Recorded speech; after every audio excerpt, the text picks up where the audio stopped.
Vamos então, primeiramente, ler o texto. Nós vamos ler, como eu disse, existem vários trechos, vários momentos nas Escrituras onde é dito ou é explicado a respeito da questão da ansiedade. Mas eu gosto muito desse texto de Filipenses capítulo 4, esse trecho que está projetado ali, por quê? É um texto em que Paulo, pelo Espírito Santo, é extremamente didático na forma como nós devemos agir e combatê-la. E é isso que eu vou querer trazer para os irmãos. Olhar para esse texto de uma forma bem clara e tentar aplicar isso em nossas vidas. Aqui, vocês vão ver ao final, a importância de não simplesmente nós sabermos essas verdades, mas efetivamente aplicarmos.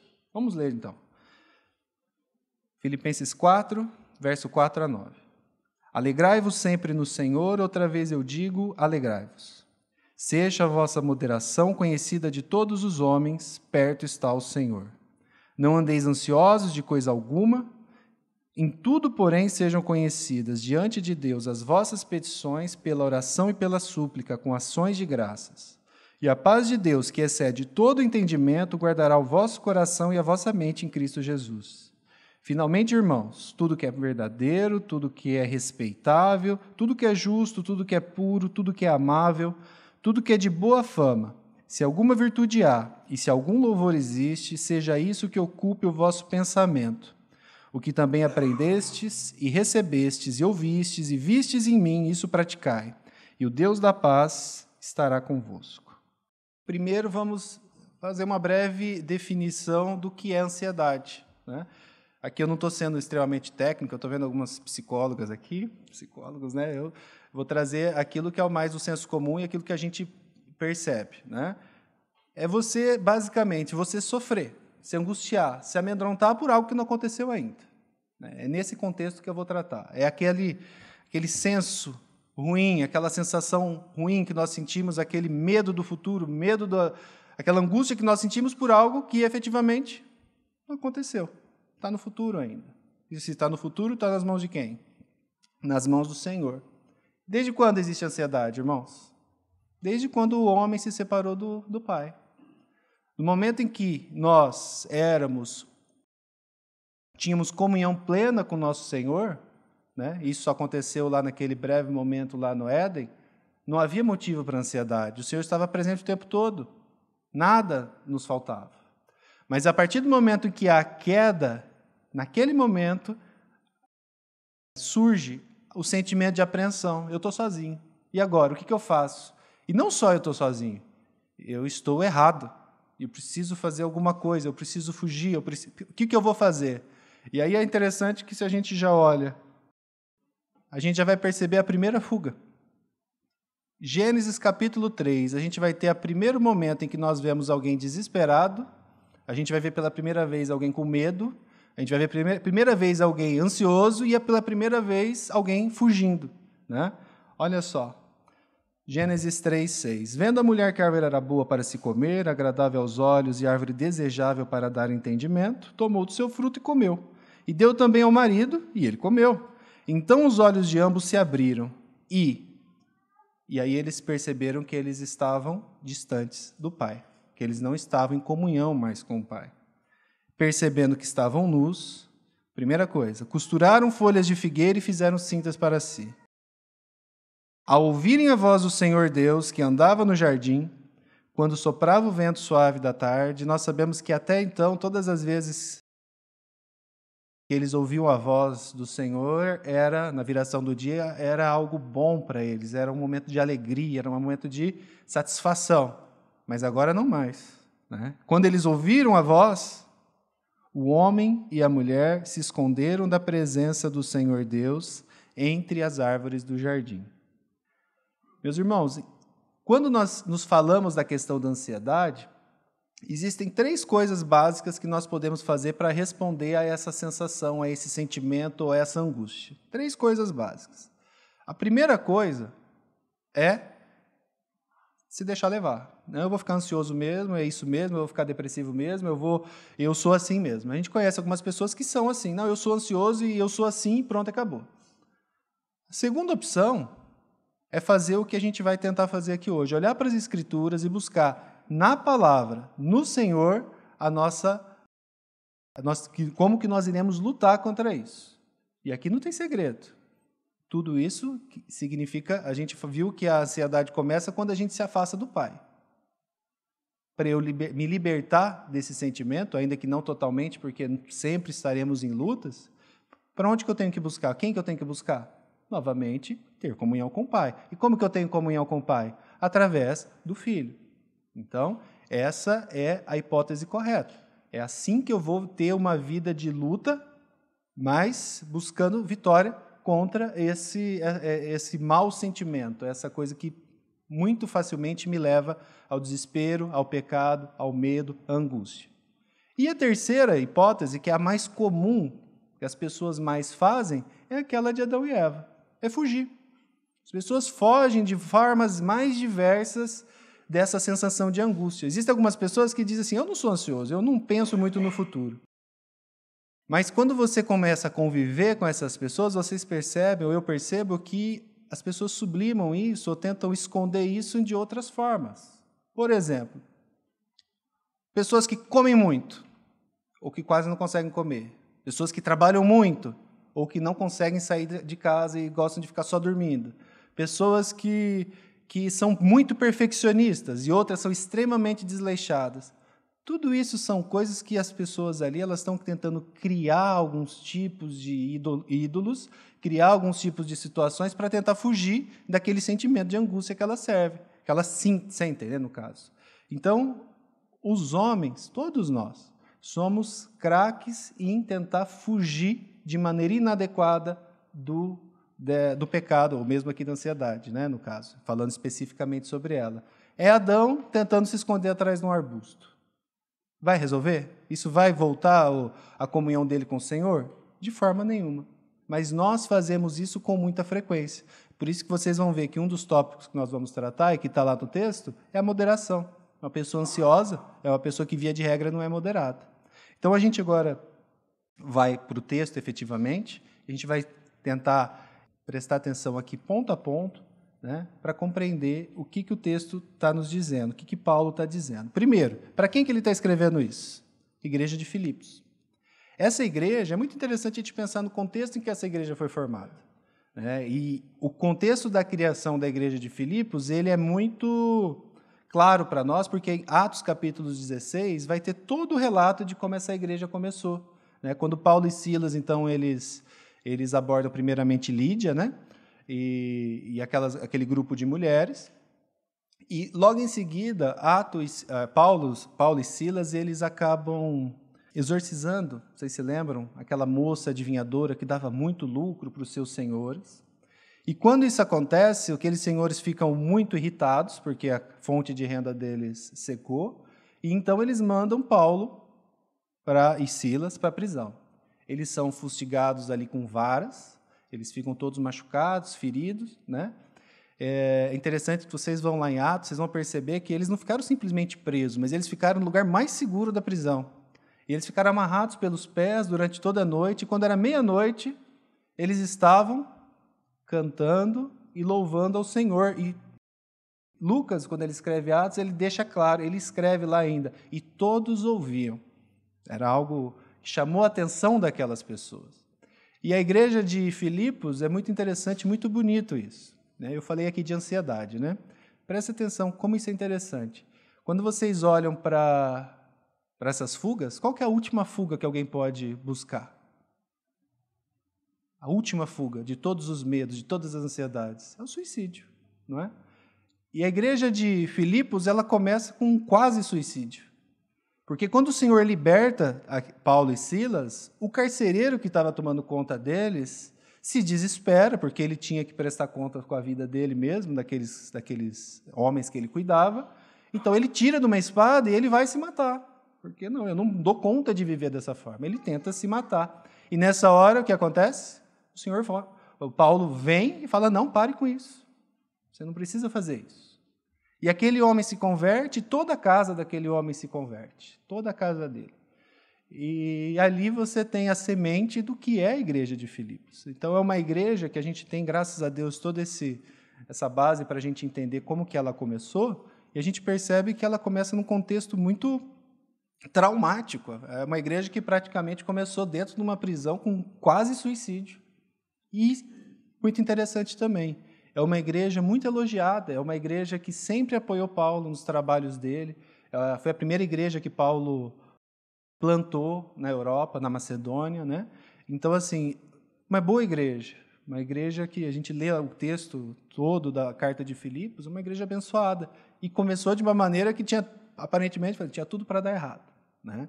Então, Paulo está escrevendo para essa igreja, para essas pessoas, para pessoas que sabiam que era passar por isso, sabiam que era esse sofrimento, né? E aí a gente vai entrar efetivamente aqui no texto, né? Esse texto, se vocês analisarem esse trecho que foi separado aqui, nós temos 5 mandamentos básicos, 5 ordenanças básicas, diretas, que o Senhor dá para nós, né? E que elas vão dar para nós a direção nessa luta, nessa batalha. Tudo aqui vai apontar para quem, irmãos? Para Cristo. Sempre é nele. Nunca existe nada fora dele, né? Para você ser menos ansioso, você será menos ansioso quanto mais você depender mais do Senhor. E você só vai ter comunhão com o Senhor, com o nosso Pai, se você tiver em comunhão com Cristo através dele. Mas a primeira das 5 ordens está ali no verso 4, e os irmãos podem ir acompanhando. O que está escrito no verso 4? Alegrai-vos sempre no Senhor. Outra vez eu digo, alegrai-vos. Nós tivemos a oportunidade recentemente, né, nos grupos nas casas, de estudar o livro do irmão W. Pink, né, Enriquecendo com as Escrituras, e teve um capítulo lá que foi muito interessante, sobre a Bíblia e a alegria. E nós, enquanto grupo, acho que foi muito bom para nós, imagino que para os irmãos também, meditar sobre isso. Que tipo de alegria que o Senhor fala? Será que nós estamos alegres no Senhor? Um cristão deve ser alguém alegre. Mas que alegria é essa? É ficar dando risada de tudo? É aquela coisa...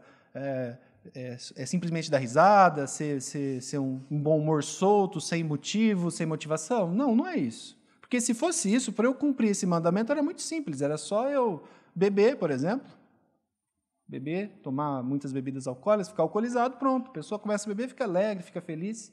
É isso que o nosso Senhor está falando? Ou assistir filmes de comédia, você vai resolver alguma coisa? Não. Essa alegria aqui, ela tem a ver com contentamento, com uma satisfação naquilo que o Senhor é, aquilo que Ele me oferece em Cristo e aquilo que eu sou porque Ele morreu por mim, que me dá um senso de satisfação tão grande que eu posso ser alegre independentemente do que estiver acontecendo à minha volta. Quando a gente olha para isso, eu posso olhar também para aquilo que não é alegria. Faz muito mal e é algo que a gente precisa lutar contra se eu, como cristão, sou uma pessoa murmuradora. Lembra, eu falei de contentamento. Qual que é o contrário de contentamento? O descontentamento. Se você conhece um crente, e muitas vezes nós somos esse crente, que reclama demais da vida, que é muito murmurador, que nada está bom, que vive de mau humor, que vive ranzinza, que vive brigando, que testemunho esse cristão está dando para o mundo, para a igreja, para si mesmo, para a sua família? A alegria é algo que deve ser buscado. Deve ser buscado. E às vezes a gente acha, não, mas se a alegria não é uma coisa muito supérflua. Não, meus irmãos. A alegria é uma consequência natural de alguém que creu no Evangelho. E se isso não está sendo verificado na minha vida, se você olha para si e fala, Senhor, eu não estou bem, eu não consigo, eu vivo chateado, nervoso, triste, é algo então que você, baseado nas Escrituras, e não no que eu estou falando aqui, você vai orar e clamar ao Senhor e pedir direção para Ele. Fala, Senhor, eu estou triste. Senhor, eu sou alguém que não tem alegria. Eu quero sentir essa alegria. Você vai sentir essa alegria, meu irmão, desde que você faça e obedeça aquilo que o Senhor determina. A alegria não vai vir com um carro novo, não vai vir com dinheiro, não vai vir com uma saúde perfeita, né? A alegria ela vai vir do quê? De você ter plena e total satisfação no Senhor. A nossa alegria aqui vai ser perfeita algum dia? Não. Não. Perfeita só na glória. Mas aqui a gente já pode começar a experimentar vislumbres dessa alegria. E uma coisa que é interessante, assim, eu fiquei meditando, né, até por isso que eu fiz questão de trazer a história da igreja de Filipos antes, é que, assim, quando a gente conversa com alguns irmãos, algumas que estão em situação de problema, muitas vezes você leva uma palavra de consolo e a pessoa fala assim, Mas para você é fácil, você não está passando o que eu passei. Você não sabe o que eu estou passando.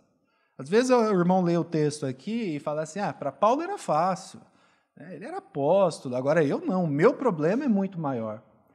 É muito interessante, eu fico pensando assim, se algum irmão recém-convertido lá da igreja de Filipos, né, a hora que leu, que escutou, né, o pastor, o presbítero, não sei quem que lia, né, as cartas naquela época, leu isso, ele pensa, mas para Paulo é fácil. Eu imagino que talvez o carcereiro levantou e falou, olha, isso que ele está falando é verdade. Eu vi esse homem um dia, fustigado, sangrando, amarrado pelos pés, e ele estava alegre cantando ao Senhor. Existe uma possibilidade de ser alegre mesmo quando tudo...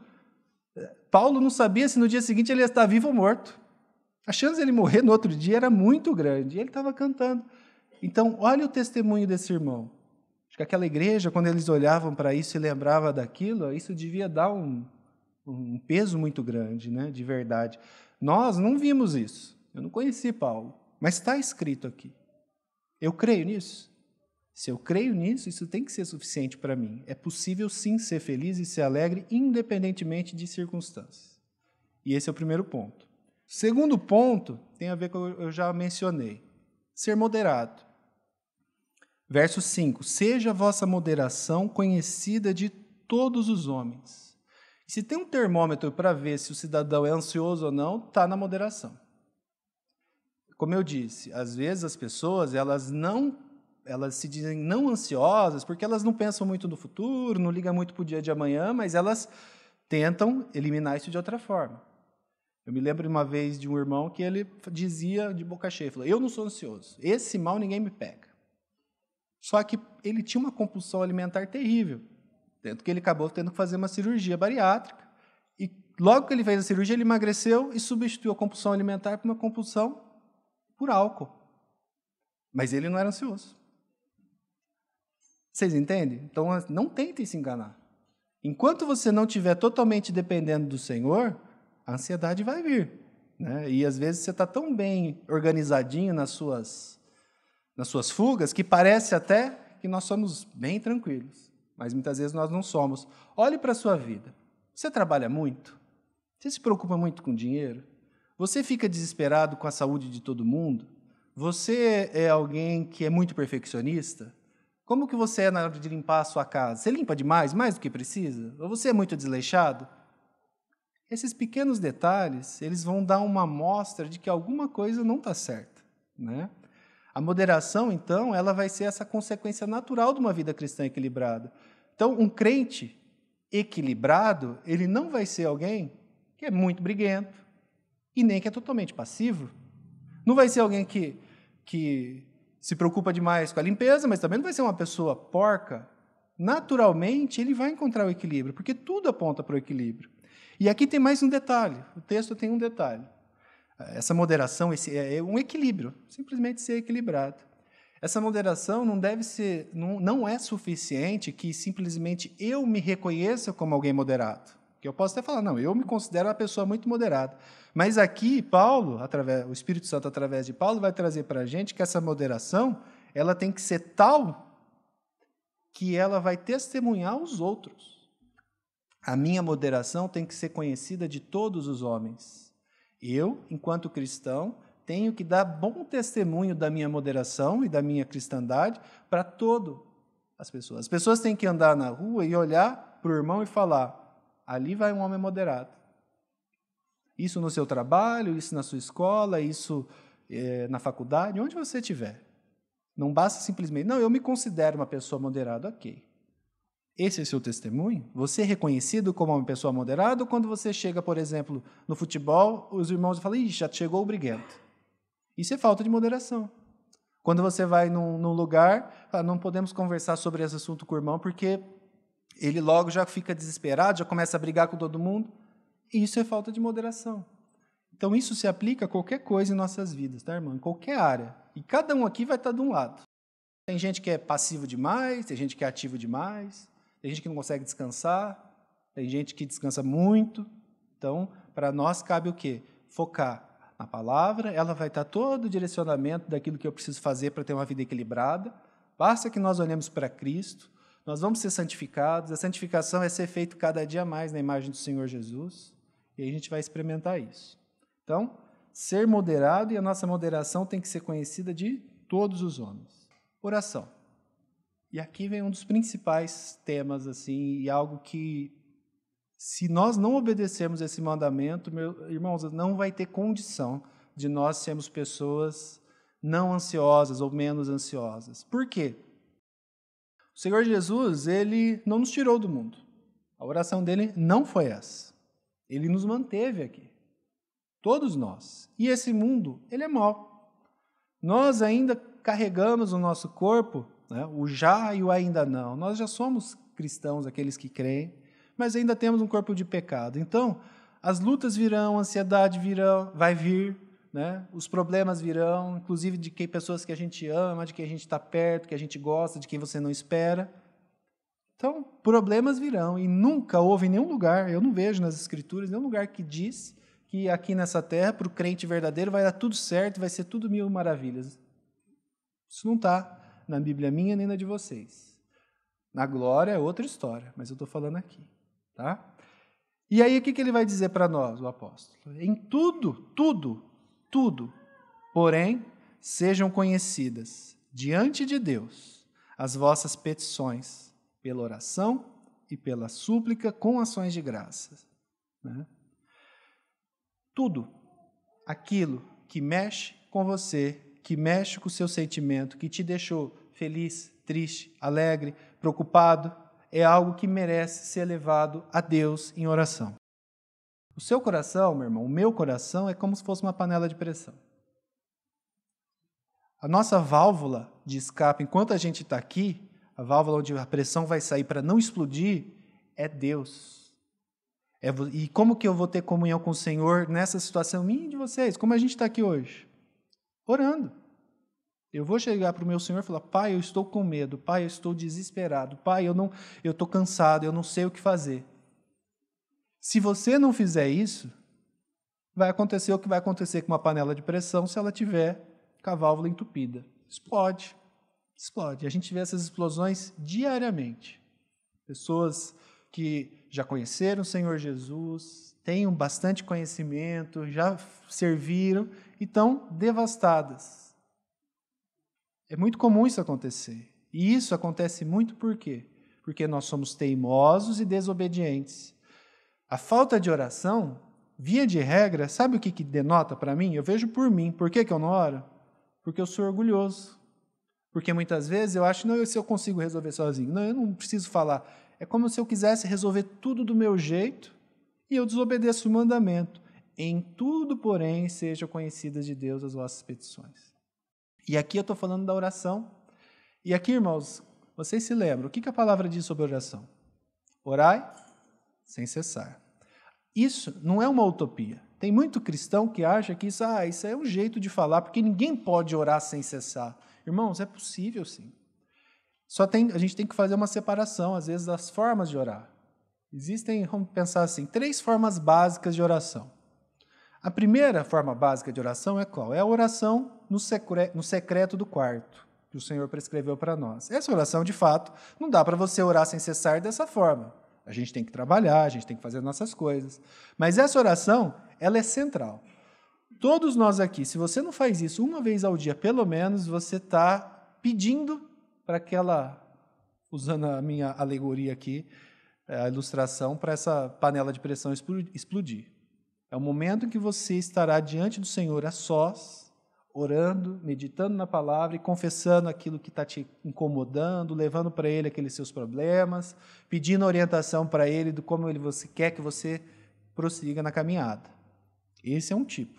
E esse, de fato, não dá para você fazer toda hora. O segundo tipo de oração é a oração comunitária. É a oração aqui, nós, da comunidade quanto igreja, a reunião de oração que nós temos, e também a oração que nós temos, e isso também muitas vezes é ignorado por muitos irmãos, nas nossas casas.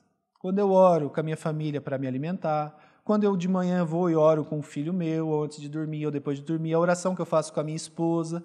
Então, essa oração é uma oração que eu estou fazendo com outras pessoas, com outros irmãos, e isso faz parte também. E o terceiro tipo de oração é quando nós oramos mentalmente, numa disposição mental de sempre estar entregando tudo ao Pai em oração. Essa oração, sim, ela pode acontecer o dia todo. Mas eu tenho que trabalhar. Trabalhando. Mesma forma, você está no meio do seu trabalho, acontece uma situação e você é chamado para a sala do seu chefe. Você tem ali 3 segundos que você pode ir orando. Né? A minha esposa sabe, ela está rindo de mim, porque eu trabalho num ambiente muito cheio de conflitos. Né? O fórum é um lugar muito cheio de conflitos. Geralmente ninguém vai lá feliz, as pessoas sempre vão lá nervosas. E eu trabalho longe do balcão, e às vezes aí alguém chega e fala assim, Danilo, tem alguém querendo falar com você. E geralmente as pessoas estão... Meus irmãos, assim, depois que eu aprendi isso, a minha vida... Não porque as coisas começam a se resolver, não é isso, mas isso muda a minha disposição mental. O tempo que eu saio da minha mesa até chegar lá é um tempo de oração. Senhor, me dê sabedoria para responder da maneira adequada àquela pessoa, para aquietar, às vezes aquietar o ânimo, às vezes as pessoas chegam brigando, gritando. Vocês entendem? Isso vocês podem fazer o tempo todo. Às vezes com as crianças em casa, uma situação que está lá um brigando com o outro. Senhor, me dê sabedoria para resolver isso. Antes de dar aquele primeiro grito sem pensar, é questão de segundos. É questão de segundos, é questão de milésimos de segundo. E o fato é que quanto mais você fizer isso, mais você vai se acostumar a fazer isso e mais você vai ser dependente de fazer isso. E você vai perceber que o tempo todo você está em comunhão com o Senhor. A luta contra o pecado fica mais fácil, contra a tentação, né? Fora que o Senhor responde efetivamente. Vocês acham que Ele não responde? Isso acontece. Então tem 2 benefícios. Um espiritual no sentido do Senhor responder aquilo que Ele quiser, do jeito que Ele quiser. E o segundo, uma coisa mais de você mesmo, de você nada fazer sem antes colocar nas mãos do Pai. Então, esses 3 tipos de oração são extremamente importantes. Isso está aqui no Sejam conhecidos diante de Deus as vossas petições pela oração. A súplica, alguns irmãos separam a oração da súplica, né, como a súplica como sendo algo mais, que tem mais a ver até com o momento daquela oração no quarto em secreto. Talvez os irmãos vão se lembrar de algum momento da vida de vocês em que vocês estavam lá de joelhos orando com uma situação e estava tão difícil que às vezes a voz nem saiu. Mas vocês estavam orando. A gente estava orando. E isso seria súplica, seria algo assim que faltam palavras muitas vezes para descrever aquele momento, aquela situação. Nós cremos também que o Espírito Santo ele intercede por nós, porque nem orar como convém nós sabemos. E a súplica tem a ver com isso. Danilo, eu vou lá, vou orar, mas não sei nem o que falar. Vai e ora. Em que você não conseguir, você não sabe, isso se desenvolve com o tempo, o Espírito Santo intercede por você. Mas a súplica tem a ver com aquela coisa que não dá para explicar. Né? E o terceiro tipo de oração que ele cita são as ações de graça. A gratidão é um antídoto central para a ansiedade. Irmãos, assim, quando eu fiquei meditando nisso, eu fiquei pensando, quais são os motivos que me levam a ficar ansioso? O que me deixa ansioso? E eu fiquei olhando e tudo aquilo que me deixa ansioso são coisas que em um determinado momento da minha vida, o medo que eu tenho é de alguma coisa que pode vir a acontecer. Mas praticamente tudo isso que eu tenho medo, quando eu olho da minha idade, da idade que eu tenho hoje para trás, eu vejo que o Senhor nunca deixou de prover para mim nada. Então, quem aqui tem medo do futuro de vir a faltar alguma coisa? De vir a faltar dinheiro, de vir a faltar comida, de vir a faltar um teto? Quem aqui tem esse medo de ansiedade? Acho que a maior parte de nós temos, né? Aí eu pergunto para vocês, quem aqui já um dia morreu de fome? Ninguém, né? Ninguém nunca morreu de fome, dos que estão aqui, dos nossos, né, que estão aqui. Por que isso acontece? O Senhor ele sustentou você com alimento até hoje. Ele nunca deixou faltar. Você pode até falar, mas teve uma vez que eu tive fome e na última hora alguém chegou e me deu um pão. Pois é, na última hora alguém chegou e te deu um pão. Se ele nunca te deixou faltar até hoje, sabe por que você tem medo de faltar amanhã? Porque você não é grato. Porque eu não sou grato. Se eu acordasse de manhã e falasse, Senhor, eu te dou graças porque eu estou aqui vivo, o Senhor nunca me deixou faltar o mínimo, o necessário, e aí, lógico, eu não estou falando aqui do que eu quero, mas daquilo que eu preciso, né? De fato, o Senhor nunca me deu um avião, um jatinho, um helicóptero, né? Eu nem quero essas coisas também, viu? Não é o que que eu quero ter. Mas, assim, tem pessoas que pensam alto, jogam lá no alto, e aí ficam insatisfeitas, reclamando, murmurando, porque não tem aquilo que elas querem. O Senhor não prometeu isso. Mas aquilo que nós precisamos, Ele sempre nos dá. Inclusive, se for o caso, sofrimento. Porque o Senhor, como bom pai que é, Ele disciplina os seus filhos. Sempre quando necessário e na medida certa. Mas aí a gente pode falar assim, mas e todos aqueles irmãos que você falou, aqui ninguém morreu de fome, mas com certeza já teve irmão que morreu de fome, que morreu no martírio. Irmãos, às vezes nosso problema, sabe qual que é? Olhar as coisas com os nossos olhos. Para nós, a morte de um crente, a morte de um cristão, é algo que traz tristeza, traz saudade, isso é normal. Mas a morte de um cristão é algo, por si só, ruim? Aos olhos do Senhor, a morte dos seus é boa. Inclusive para nós. Olha, Paulo, uma pessoa que teve uma revelação muito forte de comunhão com o Senhor, ele falou, olha, irmão, se eu tiver que ficar aqui, eu vou ficando. Mas para mim, se fosse possível morrer, eu estaria muito mais feliz. É que nós não temos esse nível de comunhão. Mas a morte, para nós, é sofrida, é difícil, nós não fomos criados para morrer, o pecado faz isso conosco. Mas a morte, aos olhos de Deus, né, não tem esse peso para nós. Para Ele é uma alegria. E para a pessoa que morre, se ela for cristã, também. No momento que aquilo acontece, ela está junto ao Pai. Né? Quem fica, sofre, efetivamente. Então, em tudo isso, a gente vai perceber que o Senhor está cuidando. Desde o nosso sustento, até da nossa disciplina, até da nossa morte. Agora, reconhecer que nós devemos ser gratos ao Pai por tudo aquilo que Ele fez, faz, tem feito, vai ajudar muito a você parar de reclamar do dia de amanhã e do que vai e do que não vai. Tá tudo, não tem nada que não esteja nas mãos dele, irmãos. Se está tudo nas mãos dele, você crê que Deus é soberano sobre todas as coisas? Né? E que no livro dele estão escritos cada um dos nossos dias, cada um deles escrito determinado quando nenhum deles havia ainda. Então, que medo que você tem do dia de amanhã? Às vezes a gente tem a sensação assim, eu vejo isso muito por mim. Você olha para trás e fala assim, não, todas as vezes que eu precisei, o Senhor atendeu.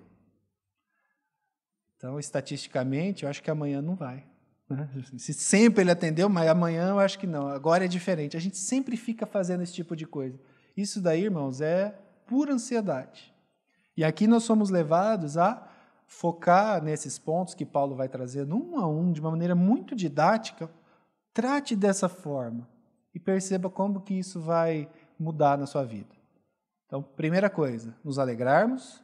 Segunda coisa, sermos moderados. Terceira, orar. Orar sempre, o tempo todo, sobre tudo, especialmente com ação de graças. Né? E o próximo, dando prosseguimento aqui. Pensamentos ordenados. Aqui a gente tem que pensar na forma como você pensa nas coisas, na sua razão. Vamos ler verso 8.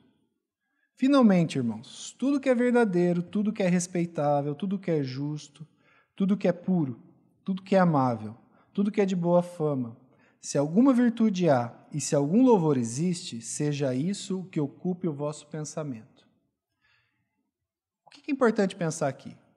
A ansiedade, a angústia, o medo são emoções, sensações que nós sentimos. De onde que vêm essas sensações? Por que eu fico ansioso? Por que eu estou com medo? Via de regra, isso vai acontecer por conta das coisas que eu coloco na minha mente, na minha razão.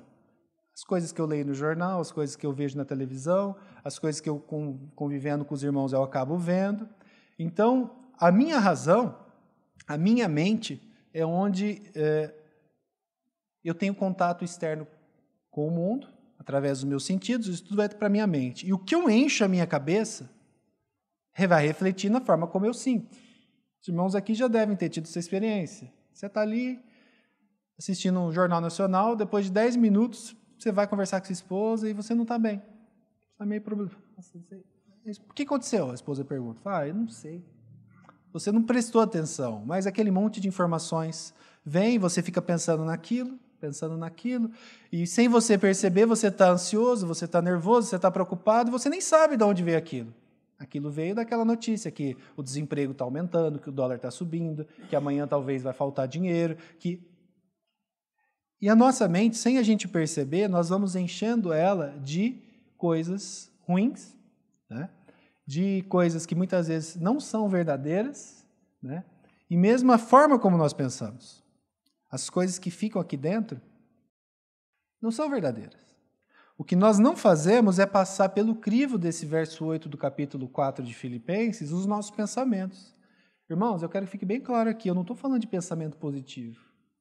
Não é pensamento positivo, mas é pensamento real, verdadeiro, puro, de boa fama. O que eu quero dizer com isso? Tem algumas linhas evangélicas, ou se é que a gente pode chamar de evangélico, né, que creem, por exemplo, na confissão positiva. O que é isso? Confissão positiva seria mais ou menos, eu vou ser bem grosso aqui na forma de explicar.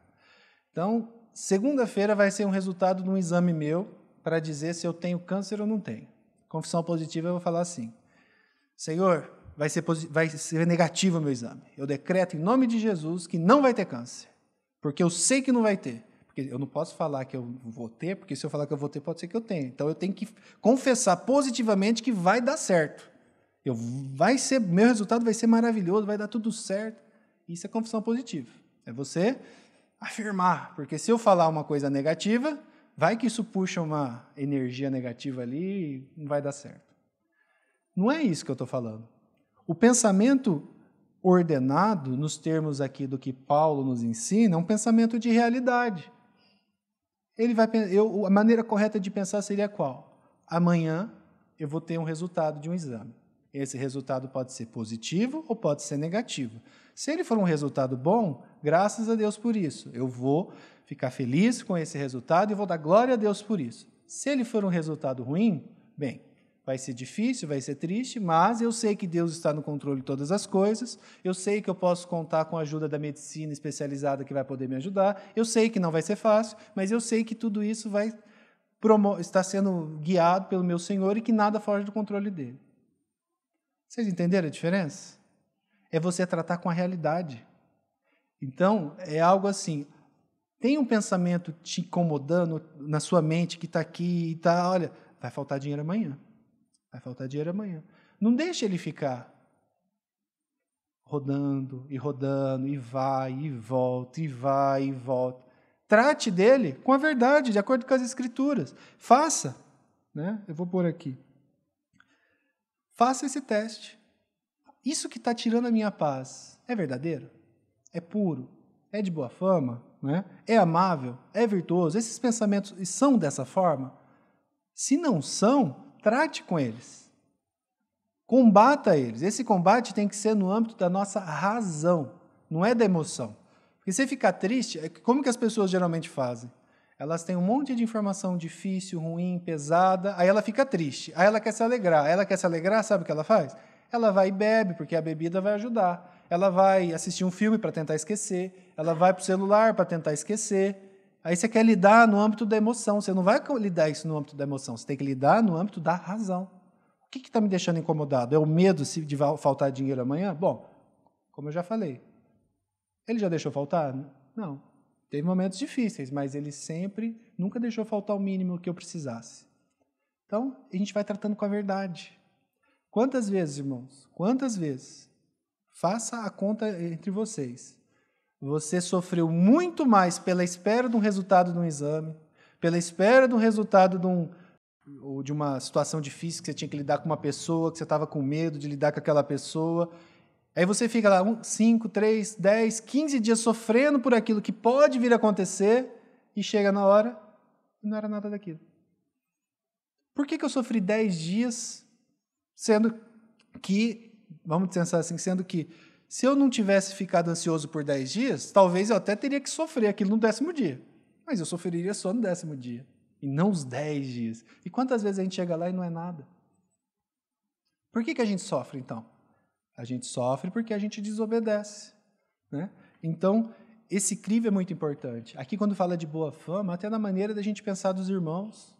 Quando você estiver olhando para o irmão, e o irmão fulano, irmão, todo mundo tem coisa boa e coisa ruim. Mas tem irmãos que quando você conversa, se ele for abrir a boca para falar de alguém, é só para falar a coisa ruim. Qual é a motivação de você pensar dessa forma? A gente sabe qual que é. Inveja, ciúme, falta de amor. Mas quando você pensa e a sua cabeça funciona sempre nesse ritmo, naturalmente você vai ter um coração ansioso. Por que eu estou falando? Porque a psicologia está falando? Não, o texto aqui é muito claro. Você precisa combater esse combate no âmbito da sua mente. As coisas vêm, você vai como se tivesse com uma espada. Não, isso é mentira. Eu vou levar uma bronca amanhã por causa do negócio errado que eu fiz. Não, eu já levei a bronca. É certo que eu vou levar a bronca? Será que a pessoa vai me dar uma bronca? Não sei. Eu deixo para amanhã. Amanhã eu vejo isso. Né? Então, uma coisa muito prática.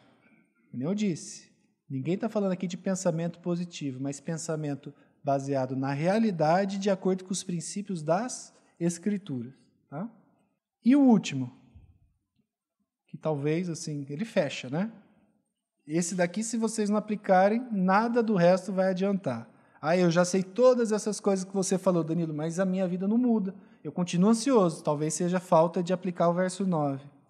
O que também aprendestes e recebestes e vistes em mim, isso praticai.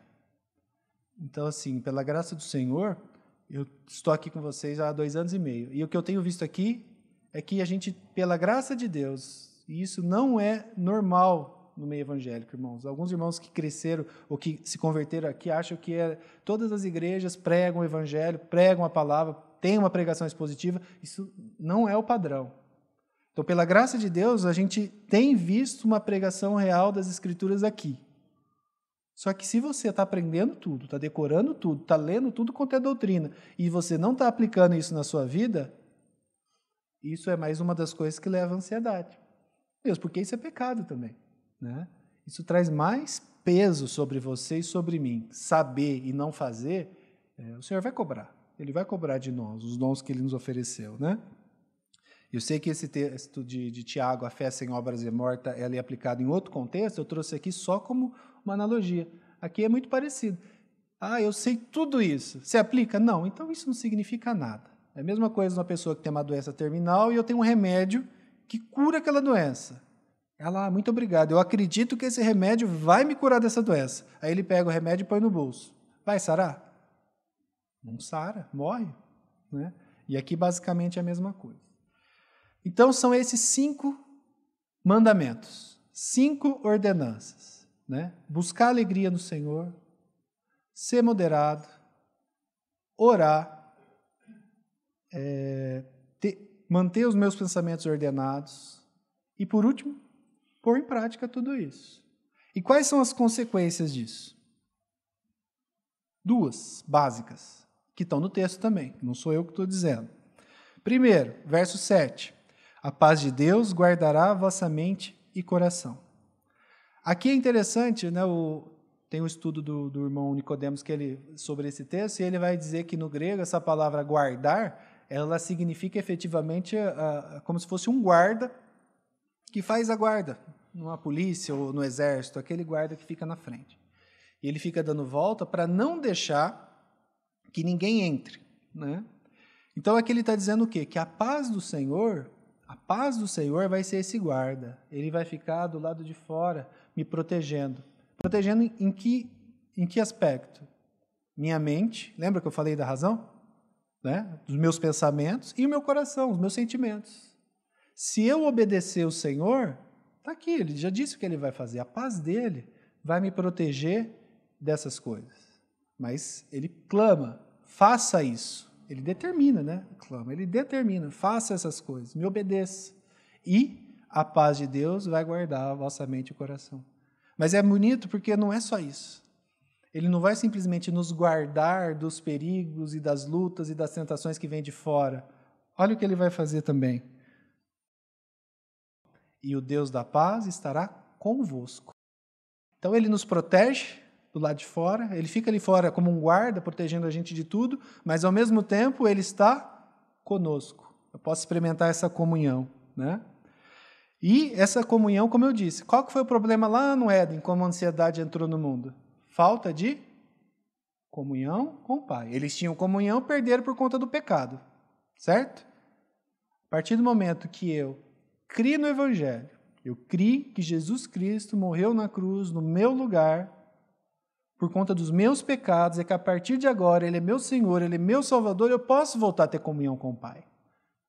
Mas para isso, Ele tem que me chamar, né? E eu tenho que responder da maneira adequada, e isso só vai acontecer porque Ele me chamou, né? E quando acontece de eu poder experimentar essa comunhão com o Pai, as bases para eu não ter mais medo estão lançadas. Se eu tenho comunhão com o Pai, eu preciso ter medo? Preciso ter medo de alguma coisa? Eu não preciso, né? 1 João capítulo 4, verso 18, né, que é um texto muito bonito.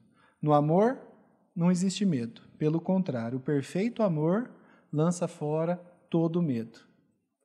Por que o perfeito amor lança fora todo medo? Quando eu confio plenamente no meu Pai, eu descanso totalmente no meu Pai, do que eu vou precisar ter medo? Ter medo do inferno? Não tenho mais medo disso. Da morte? Muito menos. Eu sei que isso pode ser ainda distante para alguns de nós, inclusive para mim, mas é algo que a gente deve buscar. E se você creu no Senhor Jesus, você pode buscar isso. Você pode descansar nisso. Irmãos. Então, só para a gente concluir, né? Todos nós somos ansiosos e a ansiedade produz medo, angústia e pecado. E aí as 3 formas, né, que a gente pode agir. Entregar-se à ansiedade, eu sou ansioso mesmo, pronto, acabou. Né? Fugir a qualquer custo, como o mundo faz. Ou nós podemos buscar obedecer a Deus. Aqui tem um resumo, né? Obedecer a Deus, buscando controlar os nossos pensamentos, ordenando-os no preceito do Senhor, buscando nos alegrar no Senhor, orando e dando graças por tudo a todo tempo e vivendo vidas moderadas, dando bom testemunho. Né? E qual que é o resultado disso? Ter comunhão com o nosso Pai, né? Deus da paz, que é Ele que vai guardar as nossas mentes e corações e estará conosco o tempo todo. Então, aqui é uma palavra bem prática, viu, irmãos? Como eu disse, eu tenho pregado isso para mim já há algum tempo. E graças a Deus, assim, eu vejo que enquanto eu obedeço, vai bem. Parei de obedecer, as coisas voltam. E isso é bondade de um Pai que não deixa a gente se afastar. Então, que o Senhor abençoe todos nós. Eu tentei ser o mais prático possível mesmo para a gente tentar aplicar isso, irmãos. A gente tem que aplicar isso nas nossas vidas. Porque as lutas vão vir. Estão vindo. Vocês já estão passando por elas, né? Mas o Senhor já nos capacitou para não que as lutas acabem, não para a gente vencer as lutas, mas para a gente saber reagir e agir de forma coerente com a nossa fé. É isso que a gente tem que fazer.